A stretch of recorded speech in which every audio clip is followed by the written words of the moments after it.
because of the leadership of our DCCC Field General Susan Del Bene, Leader Jeffries, and the leadership team.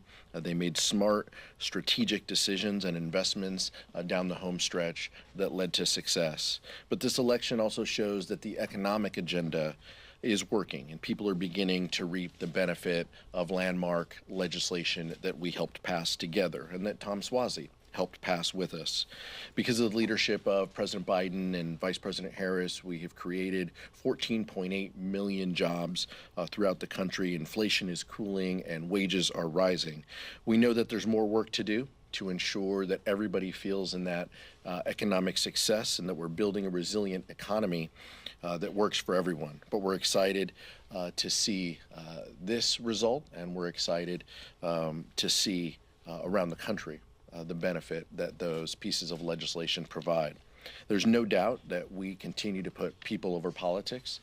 We always have and we always will, and we welcome back Tom Suozzi, who will do just that. With that, I'll introduce the Vice Chair of the House Democratic Caucus, Ted Lieu. Thank you, Chairman Aguilar. This year started off with a series of great economic reports. Consumer sentiment is up, wages are up. We had a blowout jobs report last month, far above expectations. The Dow Jones is above 38,000. If you have a retirement account or an education savings plan, your account is higher now than it was 4 years ago. At the same time, we know prices are high, and some people are having trouble making ends meet, and that's why Democrats passed the Inflation Reduction Act to reduce inflation and to cap the cost of drugs such as insulin. It's also why we passed infrastructure law to create jobs, and why we passed the Chips and Science Act to bring back high-tech chip manufacturing to America. What are Republicans focused on? Stupid stuff, like baseless impeachments with no evidence, stopping a national security package that's going to improve America's national security, and doing things that no one in America really wants them to do, such as holding a hearing on UFOs. That's why Tom Suozzi flipped a New York special election district last night. The American people want a change. They want a Congress that actually does something. This is a completely do-nothing Congress in the hands of the Republicans, and the American people want to have us work on kitchen table economic issues, as Chairman Aguilar has said. I also want to note New York 3 had a high Asian American population, and the AA-NHPI community showed up. One reason is because Donald Trump mocks Asian Americans. He makes fun of people with funny-sounding last names, like Elaine Chao. He mocks and disrespects Asian Americans, and Republicans remain silent, and the Asian American community notices. We'll see you in November. I'd also note that incredible members of our New York delegation, Grace Mang, Greg Meeks, but also Vice Chair Lieu was knocking on doors and helping out in New York 3 as well. Questions? So obviously with Democrats trying to get this foreign aid package across the finish line, one of the issues you may run into, whether it be a discharge petition or other avenues, is the fact that you have a number of progressives within your own party who have issues with the aid to Israel and can't support this right now. How do you navigate that? The overwhelming majority of the House Democratic Caucus is ready to vote for this bill. Give us a vote. It's that simple. Give us a vote on the national security package to provide aid to Ukraine and Israel, the Indo-Pacific region, as well as robust humanitarian assistance that is in that package. There is a bipartisan path forward. The Senate has just given us that. All we're asking for is a vote. And by the way, over 300 members would vote for a package like that. So the question isn't for House Democrats. The question is for Speaker Johnson. What is he afraid of to put national security first, to help our country, to push back and push back against Putin, and to make sure that our country is protected? What is his concern? Give us a vote. House Democrats will be focused on bipartisan solutions, working in a way that will help deliver that piece of legislation. That's what we'll do until we get it done. And that's what we have heard loud and clear from our members, and that's what we plan to do. Sure. I agree with what Chairman Aguilar said. Speaker Johnson has said to let the House work its will. Well, the way the House works its will is to vote. So we're simply asking for Speaker Johnson to let us vote. If there's a vote on the floor of their Senate package, it would pass with overwhelming bipartisan support. Unfortunately, Speaker Johnson seems to be captured by their Marjorie Taylor Greene extreme faction of the party, their Putin caucus. There's really no other explanation for why he wouldn't let a vote happen on this bipartisan bill. Question, Lisa. Do you think that President Biden? Oh, sorry. I'm so sorry. Go ahead, Lisa. No, go ahead. I'm sorry about that. Do you think it would be wise for President Biden to sit down in a one-on-one meeting with Speaker Johnson, as he had requested, in order to move ahead on the supplemental aid package? I'll let the president speak to his calendar, he and his team. I can tell you that the legislative leaders did sit down, right, weeks ago. They talked about these issues. I don't know substantively what the speaker wants to get, what feels he can accomplish with that type of setting. I think it's very clear. But look, if he wants advice, we're happy to give him some. Put this bill on the floor. That's what he can do to help our country. That's what he can do to have some bipartisanship, to support bipartisanship. It's very clear. If you want to push back against Putin, if you want to help our national security, put this bill, this bipartisan bill, on the floor. Let's fund our national security priorities. Let's do it in a bipartisan way. That's what the Senate did. We don't know what Speaker Johnson is afraid of. Lisa, then Max. Democrats obviously are not that far from having the majority that you guys in such a narrow margin. And in recent years, frankly, you all have been better at counting votes. My question to you is, right now, thinking about all these dynamics, discussing them with your caucus, what do you think the prospects are that any money for Ukraine ultimately passes here? We continue to be hopeful, and Leader Jeffries has indicated that all options are on the table. Our focus and our goal is to make sure that we fund Ukraine, fund Israel, fund humanitarian assistance, fund Indo-PACOM priorities. That's what the president has asked us to do to meet the national security needs of this country, and we feel that it's important. But the timing is also incredibly important when it comes to Ukraine.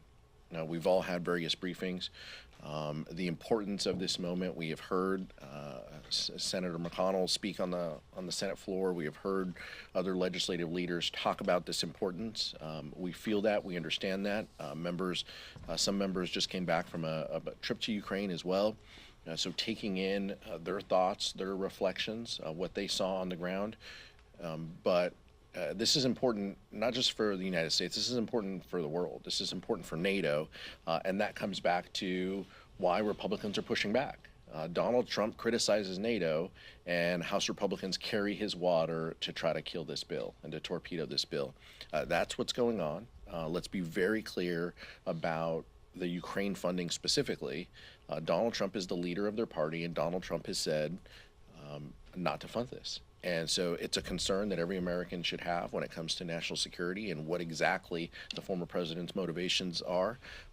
But we stand ready and willing to put up votes to get this done. That's what we're focused on.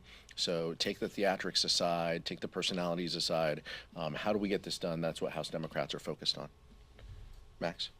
On the subject of New York 3, how much of Swazi's game plan do you think can be replicated nationwide? I think that's a strategy that other candidates should exemplify. And also, is it at all concerning that his message was in many ways not embracing Joe Biden? He was non-committal about his reelection, and he also criticized Democrats for not doing enough or talking enough about the border issue. Yeah, I think we watched the arc of the entire campaign. But no, Tom Suozzi was a key part. He was a vote for a lot of these pieces of legislation, so I think he can talk about it in a very genuine way, like a lot of our members currently can talk about it. the creation of jobs, Inflation Reduction Act, as the vice chair mentioned, CHIPS and Science, bipartisan infrastructure bill. He has the ability, one, to connect with voters because he's done this job. He brings local government experience that he had as well, but he also has a track record that he can talk to and point at. So I do think that where that is possible for our colleagues is they go about campaigning on our track record. Of course, we give credit to the administration for their role and the leadership that they played. But a lot of us have voted for these landmark pieces of legislation that have created jobs. And so it's important to also talk about that.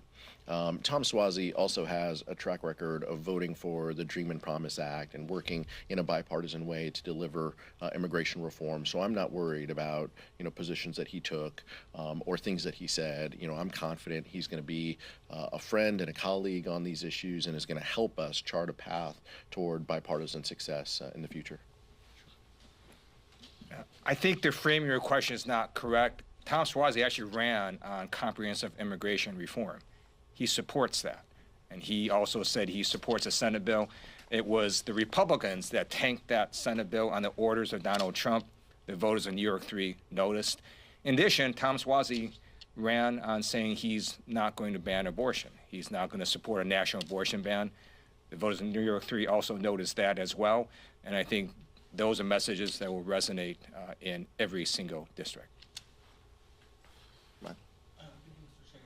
Speaker Johnson said several times yesterday that one of the reasons he's not put the supplemental on the floor is he wants to focus on the appropriations deadlines that are coming up. As an appropriator, you understand how this process works. Is there anything about this process that would preclude him from putting this bill on the floor? What's your reaction to him saying that one of the reasons he's not in a hurry to put the supplemental on the floor is because he wants to focus on the upcoming appropriations deadline?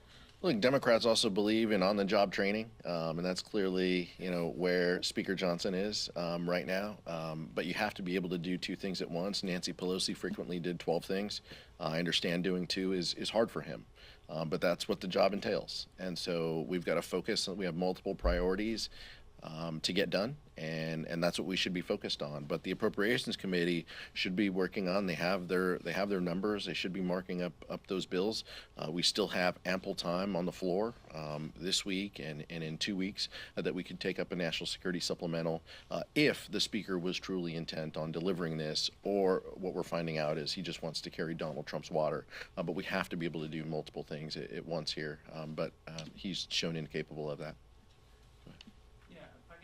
On New York 3 and specifically the immigration piece of that and the way Tom Suozzi messaged on that. Are there lessons that Democrats can take from that going into the fall, or was that election kind of too unique to really draw any lessons from? Well, I think specifically, on the immigration frame, we've read articles. We understand New York has a lot of thoughts on this issue, and I think that that's fair. I think the vice chair is absolutely correct as well. I mean, Tom Suozzi has a rich record of voting and supporting a comprehensive immigration reform. I mentioned the Dream and Promise Act, the Farm Worker Modernization Bill. Those are bipartisan pieces of legislation, and Tom Suozzi talked about this openly. He also talked about the Senate bipartisan bill when it included the border component before. Just a reminder, before Donald Trump exercised his senatorial veto and got the House and Republican senators to oppose that portion, and they walked away from a bipartisan solution that they themselves negotiated. So I think that's the lesson here is whatever Donald Trump says is where House Republicans are going to land. And so from our perspective, people like Tom Suozzi and members who have a track record on these issues have leaned in and will continue to lean in on being problem solvers, working in a bipartisan way. That's what the public wants us to do. They want us to solve issues of the day, and that means working to find common ground. Leader Jeffries has said we're going to continue to find that common ground wherever we can with our colleagues on the other side of the aisle. That's what we plan to do on national security, and that's what we plan to do on other issues of importance. Questions? Nick? I want to ask about the discharge petition, since you worked on that some years back on immigration. It came up short. This shell discharge petition you guys have now still has no Republicans on it. this say anything about the limits of this particular procedural move? I think that's super insidery, for questions for this room. Thank you for bringing up my failed discharge attempt as well, Nick. I appreciate it. I'll have to seek some more help talking about that. Look, I think it is one tool. Leader Jeffries has said this is one tool that we are considering in order to pass our national security priorities. At the end of the day, the American public is focused on us doing our job. They see the United States Senate working through a process over the weekend in a bipartisan way and voting up or down on a bill, and people having differing viewpoints on both sides of the aisle. That's what they expect. That's what they expect out of their leaders. That's what they should expect out of their House, out of the House of Representatives. I think what's changed, though, to your question is so few people, I think, on the other side of the aisle are willing to tell their leadership no. We had 20 plus members who were willing to sign a discharge petition for a path to citizenship for DACA. That was 6 years ago. The environment's changed a little bit, and it has always been, for the better, or to work together. And so finding our Republican colleagues who are committed to funding Ukraine, committed to funding humanitarian aid, committed to funding our closest ally in Israel, that's what we're searching for. And to the extent they want to work with us, we're happy to find a way to work together with them. But that's the importance of the moment is to solve this national security prerogative, and we'll figure out the method and the manner in order to do that. So instead of sort of focusing on the process, I just want to talk a little bit about the substance of what is happening. Vladimir Putin attacked Crimea, and he was victorious. He attacked again. He attacked Georgia, and he was victorious. He then attacked again. If he is victorious in Ukraine, he will attack again. And at that point, it's going to cost the U.S. even more money and potentially risk our men and women in our armed forces. It should not be lost on people that Donald Trump basically said that Russia should invade Europe. I didn't say that. He said that. It's on video. And I can tell you, Vladimir Putin is listening to that. That's why it's so important that we make sure Vladimir Putin is not victorious in Ukraine. And the simplest way to do that is for Speaker Johnson to simply let us vote. Let us vote on this supplemental national security bill. It's going to help America. It's going to prevent future conflicts, and simply give us a vote. Next question. Thank you, sir. The FBI just came out and said that they thwarted an imminent terrorist attack thanks to FISA. With that deadline approaching in April, I'm wondering if that increases the urgency to get something on this done, and if any of the three options that are out there, whether it be judiciary, intelligence, or Senate versions, may have a better chance in your mind. Well, stay tuned. Over the next 48 hours, I expect there to be some discussion in the Rules Committee and on the House floor about reauthorizing FISA. We've had some of those discussions already. Some of those members need to avail themselves of going down into the SCIF and receiving briefings. But the importance of reauthorizing FISA is a common thread among everybody on this issue. The manner in which we do that, the amendments that may be ruled in order, and how we vote on those is all process stuff. But the importance of FISA is very clear. And so we plan to have that discussion and debate on the floor and in committee. We hope that we can pass that by the end of the week. We'll see. The administration has had conversations with a number of members. We appreciate their viewpoints as the individuals who are the practitioners of FISA, but we play an important oversight role as well. And so we want to make sure that we get it right. And that's the importance of the discussions that we've been having as well, and that we will have this week. Thank you very much.